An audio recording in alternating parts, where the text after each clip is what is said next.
What's going on, everybody? And welcome back to another episode of the Chatting with Cheese podcast. I'm your host, Fat Cheese, and y'all already know the motto: no gimmicks, only the real. And this is episode 78. Now, y'all know what I need from y'all. Continue to smash that subscribe button. We are this close to 400 subscribers. I think I just checked it probably about 20 minutes ago. I think we about 11 subscribers away. So make sure to not only watch the video, but make sure you are subscribed to the channel, man.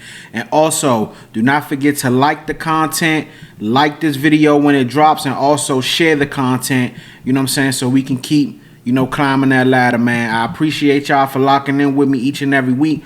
And let's go ahead and jump right into it. So this past weekend, we had All-Star Weekend, a big event in the NBA.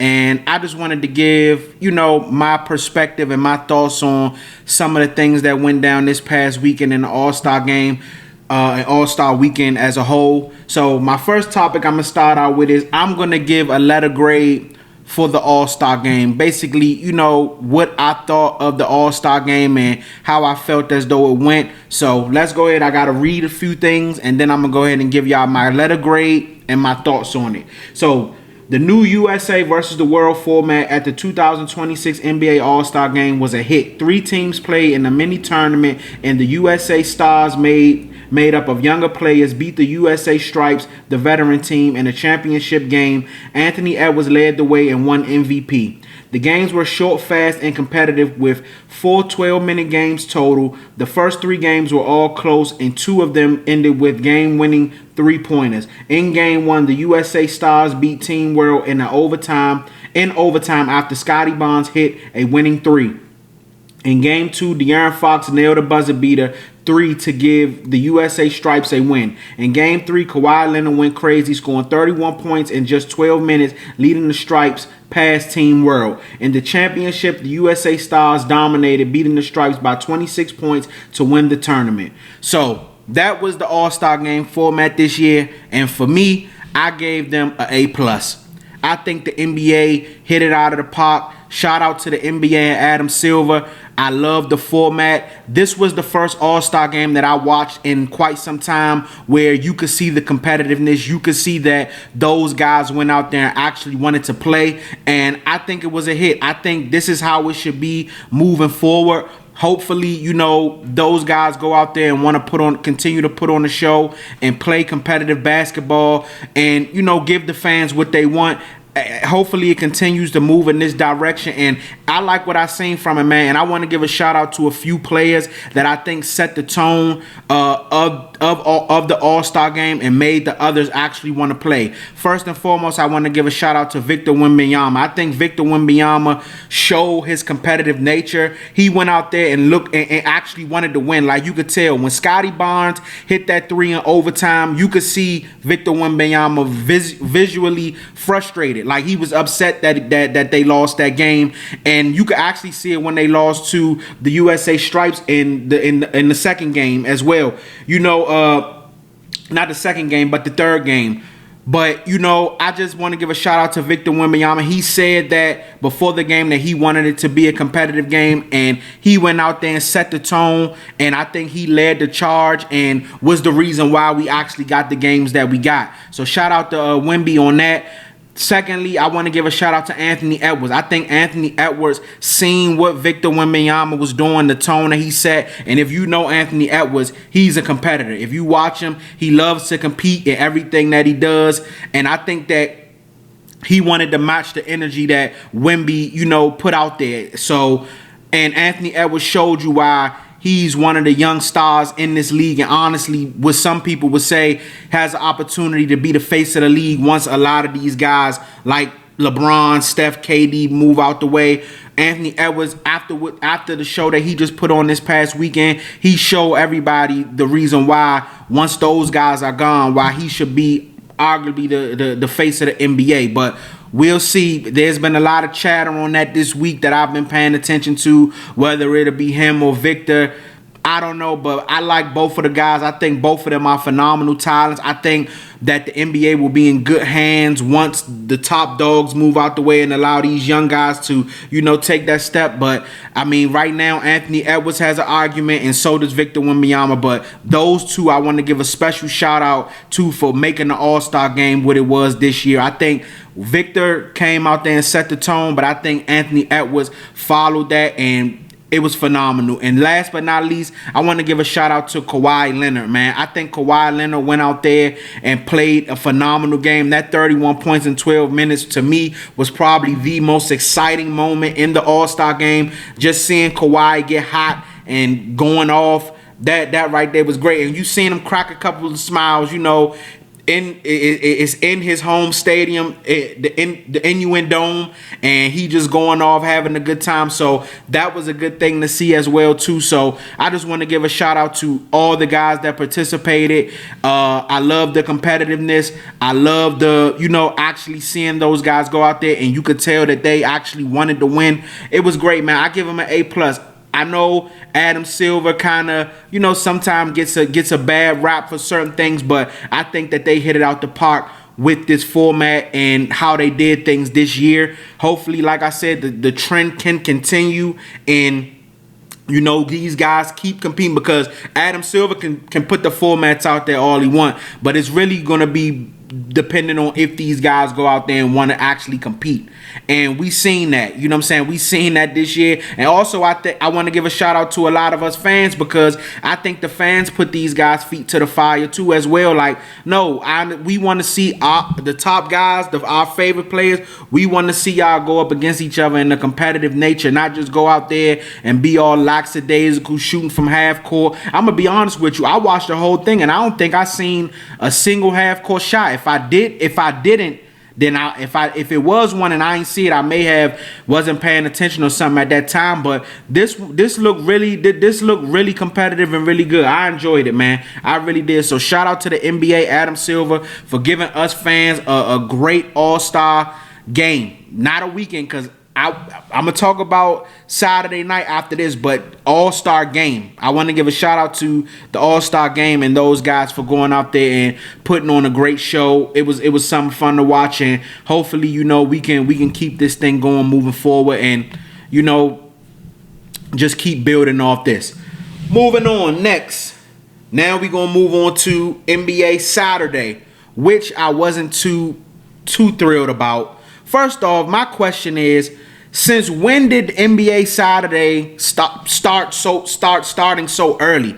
Like, bro, I'm literally leaving out the house, and I'm going to dinner because it was on Valentine's Day, and I get to dinner at about 6-7 o'clock, and they already announcing, the winner of the NBA dunk contest. But I do understand with the Winter Olympics going on, but I feel like the NBA should have figured out something to where, people at least, maybe just for the weekend moved it to another network or something, so that way, it could start at normal time and all that. 5 o'clock in the evening, come on, man, it's Valentine's Day, people getting dressed, people getting ready, and next thing you know, you look up and see at 5:30, 6 o'clock, Damian Lillard won the 3-point contest. You like, what's going on? So that right there was crazy for me. But the topic that I have and the question that I have is, after another underwhelming slam dunk contest, should the NBA just do away with it? Should the NBA just do away with the contest? So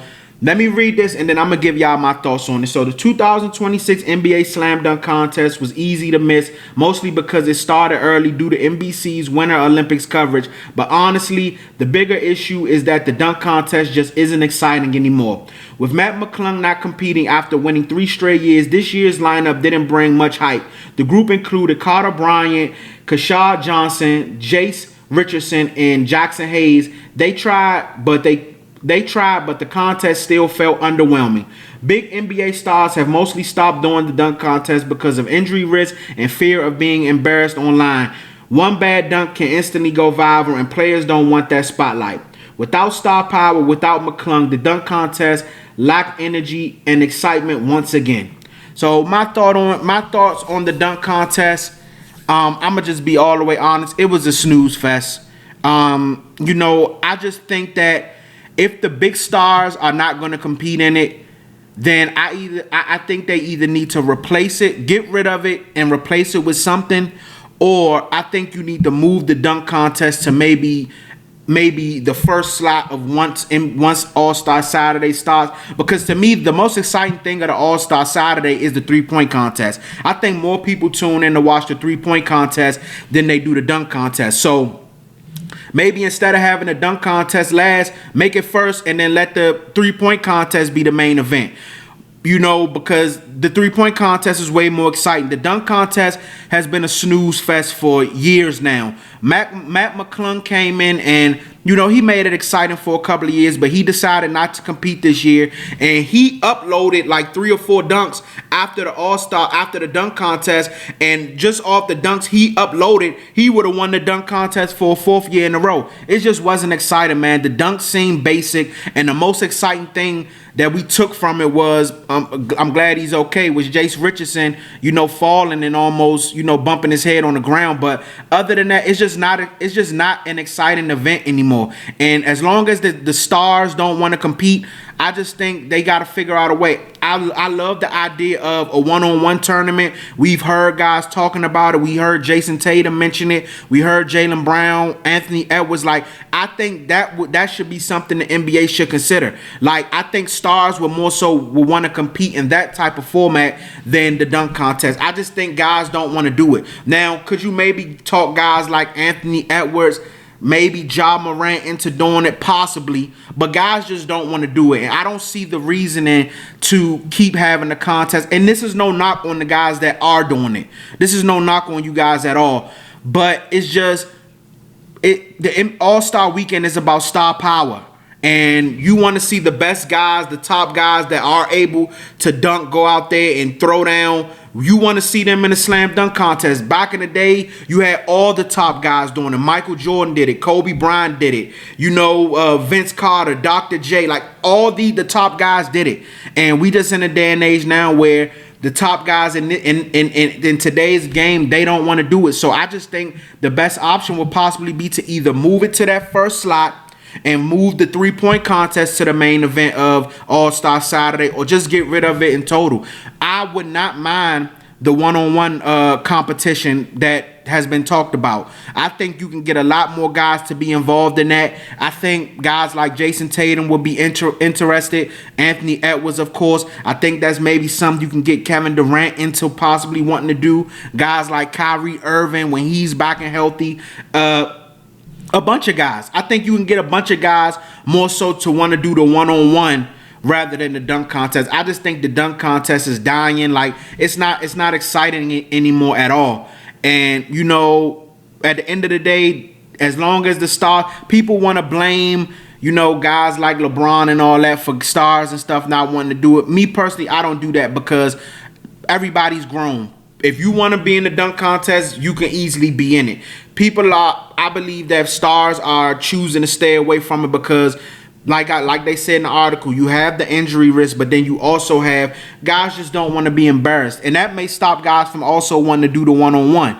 But I think that's more so different than actually going out there because there's a lot that goes into the dunk contest. You got to actually come up, brainstorm and think of these dunks, and you got to practice them. There's a lot. This is not just going out there as compared to a one-on-one game and going out there and just hooping.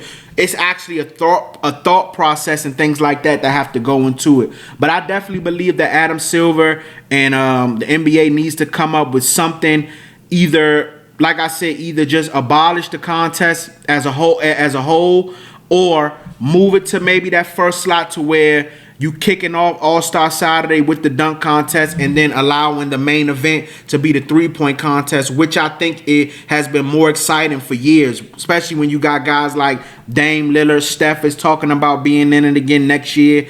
Klay Thompson. You got guys like what happened with Devin Booker possibly almost winning this past Saturday. So I think it's more of an excitement with the 3-point contest than it is the dunk contest. So they just got to find a way. But I wouldn't, honestly, the way that it's been going, I wouldn't be mad if they got rid of it and replaced it for like a one-on-one tournament or something like that, or just moved it up and allow the 3-point contest to be the main event. But I want y'all to comment down below and let me know what y'all think. Do y'all think they should get rid of the dunk contest and maybe replace it with something else? Or do y'all feel like, just leave it be and hopefully some stars or something eventually will come and resurrect it? For me, I think the last dunk contest that I was the most excited for was the Aaron Gordon, Zach LaVine. That was the last dunk contest that I could say had me like at the edge of my seat, like this joint is they going crazy. But other than that, I mean, don't get it wrong. Matt McClung has been really good these past couple of years, but he's really been like the only one, and he was trying to, but this year, Matt McClung was rising it a little bit, and then it just fell right back down. So y'all let me know in the comment section what y'all think. Should they keep it? Should they move it up? Or should they just allow it to be where it's at already? Y'all let me know what y'all think. Moving on. We're going to talk about some football. Even though it's over, we still got some things going on, things to talk about. So as of yesterday, Tyreek Hill was officially released from the Miami Dolphins. So Tyreek Hill's run with the Miami Dolphins is officially over. The Dolphins released Hill on Monday, making him a free agent for the first time in his career. Hill is currently recovering from a torn ACL and dislocated knee he suffered in Week 4 last season, so it's unclear when he'll return. Miami saved nearly $23 million by cutting him, avoiding $11 million that was about to become guaranteed. The Dolphins also had a busy day, releasing wide receiver Nick Westbrook-Ikhine, guard James Daniels, and edge rusher Bradley Chubb. There are also reports they could move quarterback Tua Tagovailoa after benching him late last season. Hill joined Miami in 2022 after a trade from Kansas City and instantly became one of the league's top receivers in his first 2 seasons. He totaled over 3,500 receiving yards, 20 touchdowns, and earned two first-team All-Pro selections. His best season came in 2023 when he led the NFL with nearly 1,800 yards and 13 touchdowns. But things went downhill in 2024 after Tua got hurt and Hill had his worst season since 2019. After missing the playoffs, frustration grew and Hill was no longer a team captain in 2025. Hill hoped for a bounce-back year, but his season ended early after tearing his ACL in Week 4. Now Tyreek Hill hits free agency for the first time, and the big question is, where will he land? So, what I did, I came up with my top 3 landing spots that I think would be best for Tyreek Hill moving forward. I think there's a lot of teams that could look for his services. Now, the big question is, when will he actually be back on the field to be able to play? Because he did tear his ACL and he also dislocated his knee. And if you watch that game, that Thursday night game versus the Jets, it was bad. It looked bad. Like, it honestly, as gruesome as the injury looked, you would have thought his career would have been in question. But his agent came out and said Tyreek Hill does plan to play moving forward. So I think this was the best move for him. This was the best thing that could have happened for him and the Miami Dolphins after everything that just happened this past year. Him taking shots at the team and things through the media, and it was just a whole lot going on. I think the best bet for them was split. Tyreek Hill go try to find him maybe a championship contender he can join and help out. And Miami is clearly in the rebuild, getting rid of all these pieces, possibly moving on from Tua Tagovailoa, saving money. So I think it was the best move for both of them. But sticking to Tyreek Hill, my top 3 landing spots. So first, I'm going to start off with an honorable mention. Then I'm going to go from 3 to 1. So with the honorable mention, I went LA Chargers. The reason I went LA Chargers is because I think you have a franchise quarterback in Justin Herbert. Justin Herbert being one of the best quarterbacks in football. I think you have a decent running game with Omarion Hampton if he's healthy. I think the running game is decent. The offensive line should be back when they get Slater back, who got injured early in the year. They get healthy. I think Slater got injured right after he got paid his contract. So that offensive line get healthy. I'm not saying I like Quentin Johnston.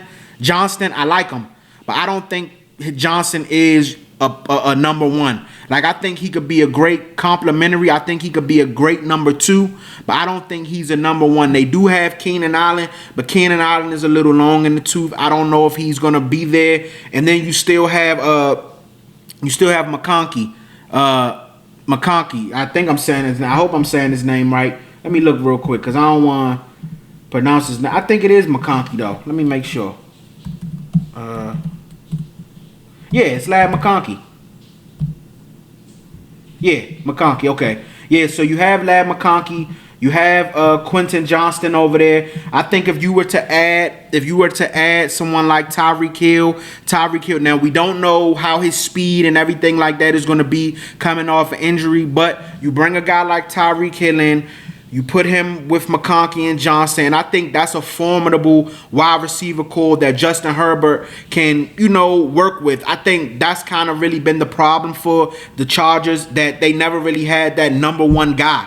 I think Tyreek Hill, of course, with the big question mark of how is he going to look coming off injury. If you bring Tyreek Hill in with those other 2 guys, I think that'll be a solid move for the Chargers, and I think that could kind of help them a little bit in some ways. So honorable mention, I went Los Angeles Chargers.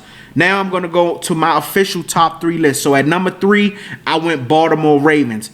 The reason why I went Baltimore Ravens because I think you have to manage. I think Lamar Jackson is in a window. I think his window is slowly closing, and you need somebody that can, get this team over the top. Now, you have to understand that Patrick Mahomes may miss, if not all of next season, majority of next season.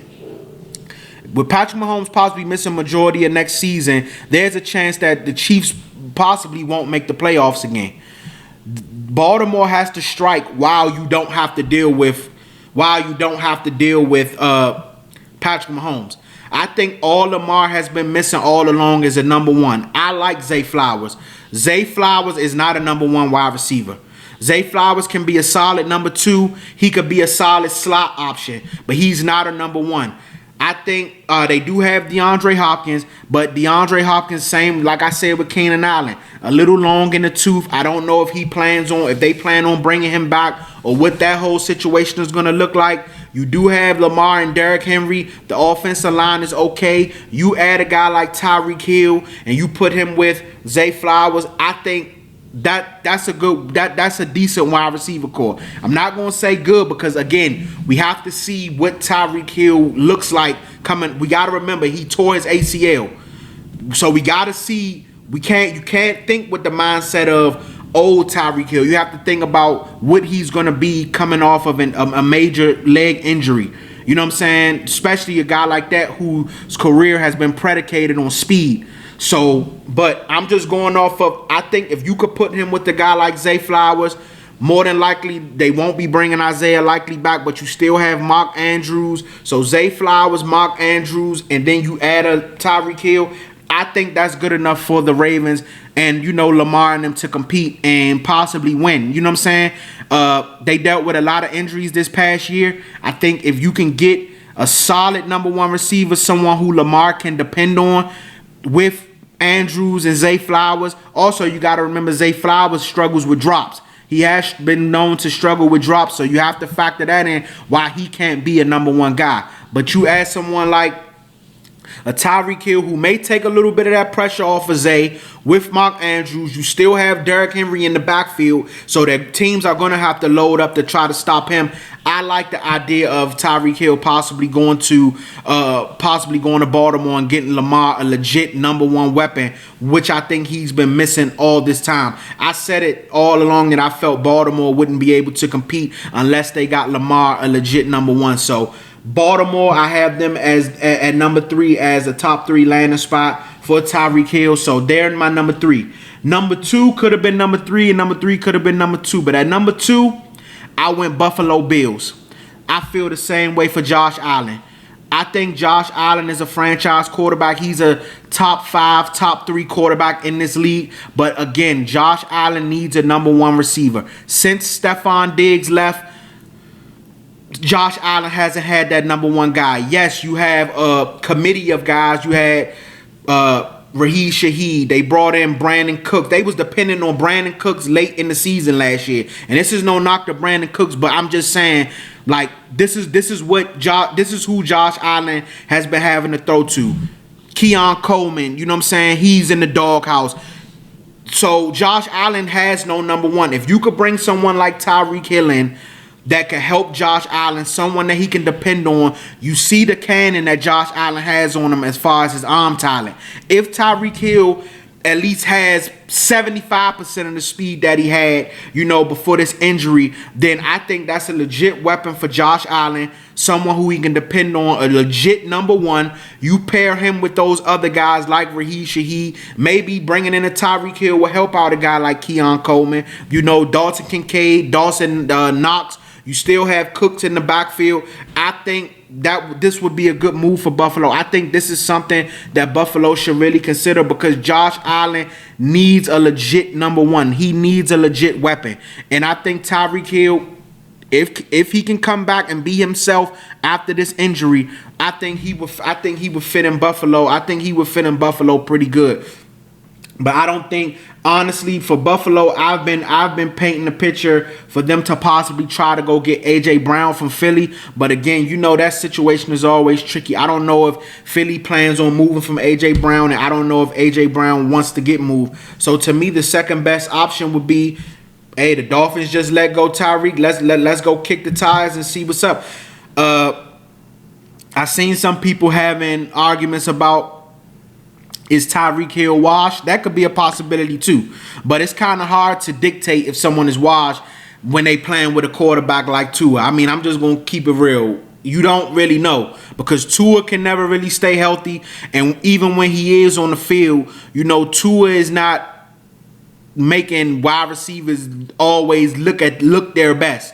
So you gotta factor that in. But I think I think Tyreek Hill in Buffalo with Josh Allen, I think that could be a good fit. I think that's something that Buffalo has been missing, and I wouldn't mind seeing that happen. So I have Buffalo number 2 on my list, and the number 1 spot, you all might guess it already, but back to Kansas City. I think him going back to Kansas City, that's kind of been in the rumblings for the past couple of years. Patrick Mahomes tore his ACL. So, like I said, there's no guarantee if Patrick Mahomes is going to be back next year or even play at all next year. Tyreek Hill dealing with the same thing. You bring Tyreek Hill back into that building, allow him and Patrick Mahomes to rehab together. And then, hopefully they could maybe talk Travis Kelce into staying maybe for another year or two. And you run it back with that group. Hey, they brought Eric Bieniemy back, so why not try to bring Tyreek Hill back in, see if they could run that thing back possibly one more time. I think since Tyreek Hill left, even though Kansas City did win another championship since Tyreek has been gone, I still think Patrick Mahomes has been missing that number 1 guy. Even though Travis Kelce has kind of been playing that role, but I think he's still really been missing that number 1 guy on the outside. I like Rashee Rice, and I like Xavier Worthy, and I also like Hollywood Brown, but I don't think none of those guys are the wide receiver ones. So bringing back Tyreek Hill, someone, if healthy, if he can fully recover, who can stretch the field. Him and Patrick Mahomes already have a rapport. And, Tyreek is familiar with being in Kansas City. I don't think that's a bad idea. And honestly, if you guys remember, I don't remember Tyreek Hill. I could be wrong, but I don't remember Tyreek Hill being in that much trouble when he was in Kansas City either. If I'm not mistaken, I know he had question marks coming out of college, but I don't know if he had any big off the field issues while he was in Kansas City. So I think him going back to Kansas City is not a crazy idea, and it wouldn't shock me if that happened. I mean, him and Patrick Mahomes are both going through ACL injuries, so they can rehab together, get back. He owed Patrick Mahomes an apology for saying that BS that he said, when he first signed with Miami about Tua and Patrick Mahomes. But other than that, I wouldn't mind seeing him go back to Kansas City, and it wouldn't shock me if that ultimately went down. So that's my top 3. So I went honorable mention LA Chargers, number 3 Baltimore Ravens, number 2 Buffalo Bills, and number 1 Kansas City Chiefs. Y'all let me know down in the comment section what y'all think. Who should go after Tyreek Hill? Would you like your team to go after Tyreek Hill? Let me know what y'all think. Do y'all like my top 3? Would y'all shuffle them and maybe put Baltimore one? Y'all let me know what y'all think, man. And we're going to go ahead and wrap this episode up. I appreciate y'all for topping in with me each and every week. Like I said, y'all know where to find me. Do not forget to smash that subscribe button. We are on our way to 400 subscribers. Also, do not forget to like this video when it drops and share the content. I appreciate y'all. I see y'all next time.